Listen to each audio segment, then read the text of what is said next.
ffe n'omulama gwaffe guli gumu gwakubeera nti mwami Museveni tumuteeke ebbali. Lwaki ffe tujjanga abali ku opposition nga tuli bangi ate nga mwami Museveni eri ali omu? Netugamba yes, bwe kibanga ffe n'omulama gwakujja mwami Museveni mu buyinza, ffenna abaavaayo ba presidential aspirant abaavaayo nga baagala obwa president standing down, tukirekere mwami Kyagulanyi. Kubagamba zima nga tuli mu mazima, mwami Kyagulanyi mukama we kamuwandako eddusu, amazima samwe atuli step ahead. So ffenna nga ddala amazima tugamanyi, wakati mu kubeera nti tetutemaatema mu bululu bwaffe na kubeera nga twefiiriza ffekka na ffekka tu standing down. Ffenna amaanyi ge tubadde tulina tugassa eri mabega wa mwami Kyagulanyi. Nze nkakasa mwami Kyagulanyi talituvaamu, ajja kukkiriza ebisanja bibeewo, tamulitusi zibeewo, Stephen Kawesa mujja kundaba nga nkulembera Uganda, kuba omwaganya gujja kubaawo nga nakyemalira tumutadde ebbali. Tulekere mwami Kyagulanyi, at the end of the day tugenda kuwangula akalulu, it's going to be our victory. Tujja kumaliriza tugaana ebisi, tugaana obuyinza nga bwenstandize down n'enkivaamu nga nfiiriddwa obutitimbe n'obutitimbe bwa ssente.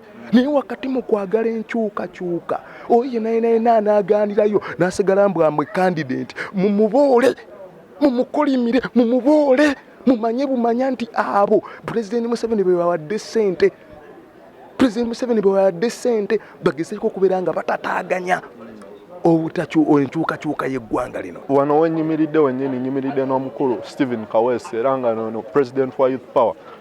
Omukulu ono abadde by the way yesimbyewo oba aspiring presidential candidate, naye nga olwaleero astepinze down ng'era azze emabega w'omukulu Robert Kyagulanyi. Twagala okumanya nsonga ki emuviiriddeko kubanga stepping down. Omukulu Stephen, gyebaleko sebo. Kale sebo naye gyebale.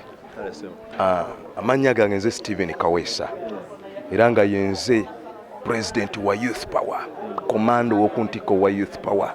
Okuviira ddala emabega as a cabinet twasalawo nti mu Youth Power nze ngenda okugikiikirira nzije ku kifo kye ekyoba president. Era wakati mu kusalawo ne tutakomanaawo ne tugenda Electoral Commission. Electoral Commission tugisaba etukkirize tutandika consultinga okwetoola Uganda yonna. Electoral Commission netukkiriza. Era tubadde nga tutambula nga tukonsultinga okwetoola Uganda yonna. Abantu bonna be tubaddengamu amazima bagamba really am capable too. So wakati mu mbeera eno mu kweyongera okutuula as a candidate tutudde enfunda n'enfunda mu bitundu byonna ebyenjawulo ne tutula tugamba naye kiki ffe n'omulama gwaffe guli gumu gwakubeera nti mwami Museveni tumuteeke ebbali. Lwaki ffe tujjanga abali ku opposition nga tuli bangi ate nga mwami Museveni eri ali omu? Netugamba yes, bwe kibanga ffe n'omulama gwakujja mwami Museveni mu buyinza, ffenna abaavaayo ba presidential aspirant abaavaayo nga baagala obwa president standing down, tukirekere mwami Kyagulanyi. Kubagamba zima nga tuli mu mazima, mwami Kyagulanyi mukama we kamuwandako eddusu, amazima samwe atuli step ahead. So ffenna nga ddala amazima tugamanyi, wakati mu kubeera nti tetutemaatema mu bululu bwaffe na kubeera nga twefiiriza ffekka na ffekka tu standing down. Ffenna amaanyi ge tubadde tulina tugassa eri mabega wa mwami Kyagulanyi. Era ngenda kubeera ng'ekyokulabirako Stephen Kawesa, president wa Youth Power, olwaleero nsazeewo ku standing down. Tulekere mwami Kyagulanyi wa People Power, ffenna tumuteekeko amaanyi tusobole okubeera nga tusigukula mwami Museveni. Nze nkakasa mwami Kyagulanyi talituvaamu, ajja kukkiriza ebisanja bibeewo, tamulitusi zibeewo, Stephen Kawesa mujja kundaba nga nkulembera Uganda, kuba omwaganya gujja kubaawo nga nakyemalira tumutadde ebbali.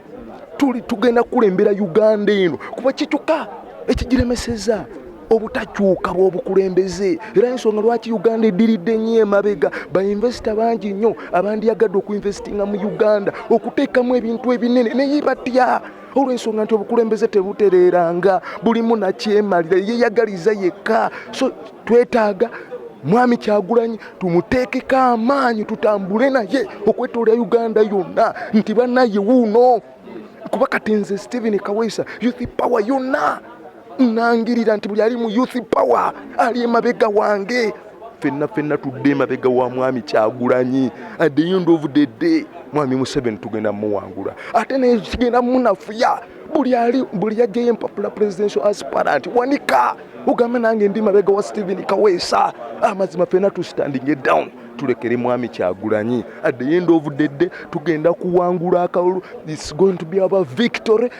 Tujja kumaliriza tugabana ebisi tugabana obuyinza ate ekirala leka ku giving up debali naye ekifo genda kwemupinga nange bwensazeewo nze ngenda kubwa MP obwannansa na municipality mu people power ate era nga ngenda buwangula n'olwekyo gwali eyo ng'ogamba noli MP nansa na municipality ekyo kiva ekunoonya ekifo ekirala kuba sisobola kuwaayo mutango bwe gutyo nenva ku bwa president nenzira ku bwa MP nesitawangula ekyo nkibala nti nawangudde dda kale nammwe mukole bwe mutyo mugende mu bifo ebirala genda ku bwa MP eyo gy'obeera genda ku bwa meeya genda ku bwa chairman LC5 ojja kuwangula.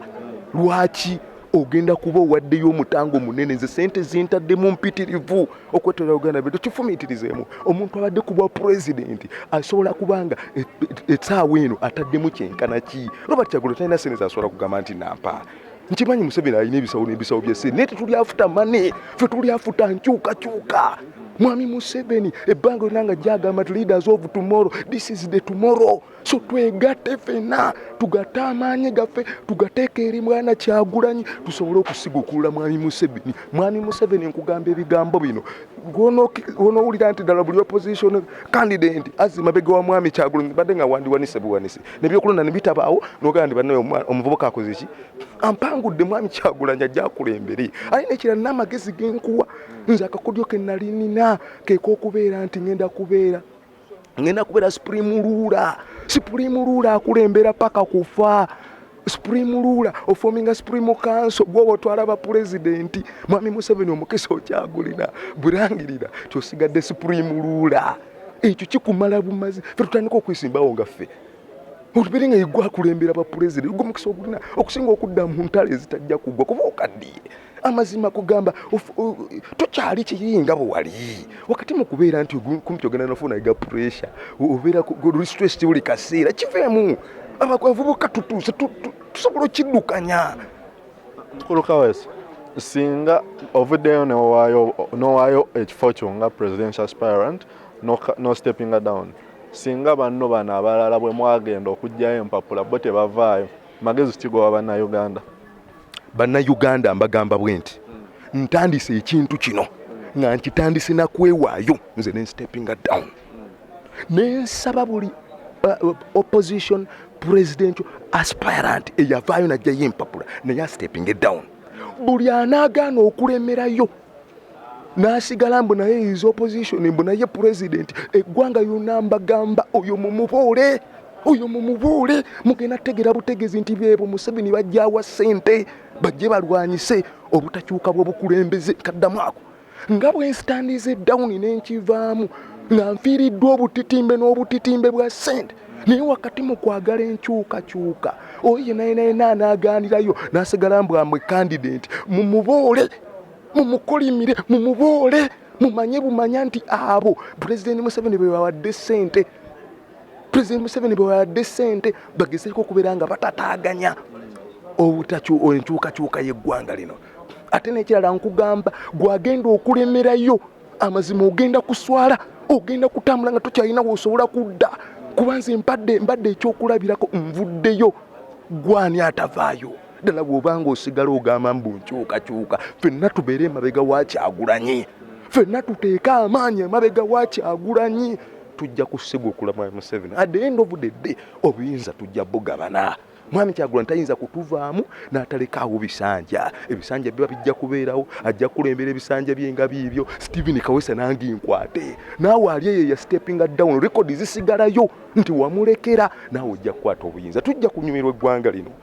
Era buli ali eyo nawe tambuza amawulire gano nti Stephen Kawesa president wa Youth Power yalekedde mwami Kyagulanyi peaceful era butereevu gatambuze ali ku kifo kya Nasara municipality MP oyo ye yawangudde dda.